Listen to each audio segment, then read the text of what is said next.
খুব গালটাল বেঁকিয়ে খুব দাম্ভিকতার সাথে বলে গেল হাসিনা পালায় না।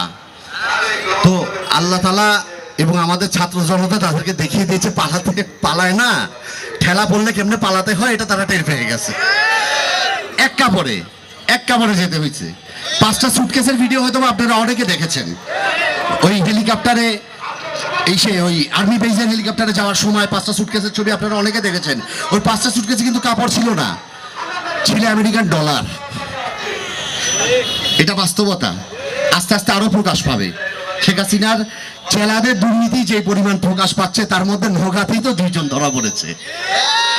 তা আপনার বাইরের জেলায় যাওয়ার দরকার নাই, নিজের জেলা খাটলেই বুঝতে পারবেন যে চেলা চামুন্ডা যদি এই পরিমাণ দুর্নীতি করে তাহলে সে কি করেছে।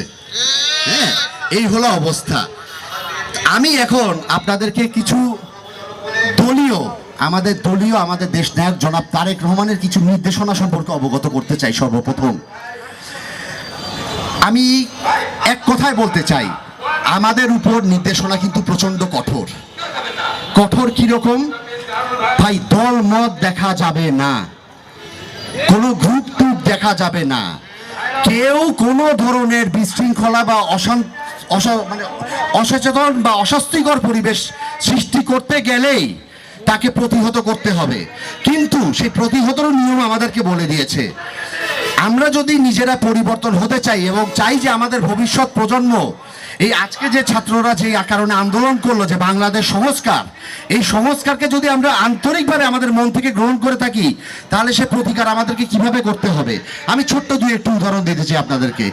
ধরেন আমি মহদেবপুরের কথা বলি, বালুচর দখল করতে গেছি আমি। আপনাদের কি করতে হবে? গোটা গ্রামবাসী, সাধারণ জনগণ, ছাত্র জনতা সব সেই 5 তারিখের মতো এক হয়ে ধরে আমাকে দড়ি দিয়ে বেঁধে ফেলতে হবে। আমার গায়ে হাত তোলা যাবে না, আমি চোর, আমার গায়ে হাত তোলার অধিকার কিন্তু আপনার নেই, কারণ আমি সাধারণ জনগণ।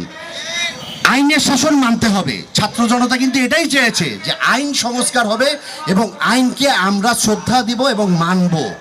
আমাকে বেঁধে ফেলে আপনাকে ফোন দিতে হবে আমাদের স্থানীয় প্রশাসন, থানা আমরা যেটা বলি, সেটা ওসি সাহেব থেকে শুরু করে এসআই সাহেবরা, আমাদের কনস্টেবল সাহেবরা, যে পর্যায়ে হোক, যার যে পর্যায়ে পরিচয় আছে বা নাম্বার আছে, ওনাদেরকে প্রথমে অবগত করতে হবে।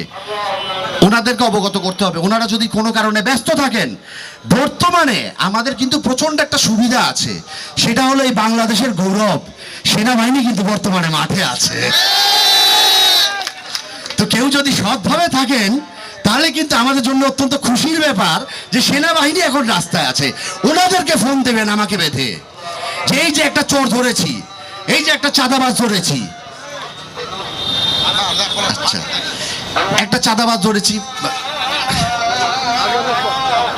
আচ্ছা একটু জবান দে।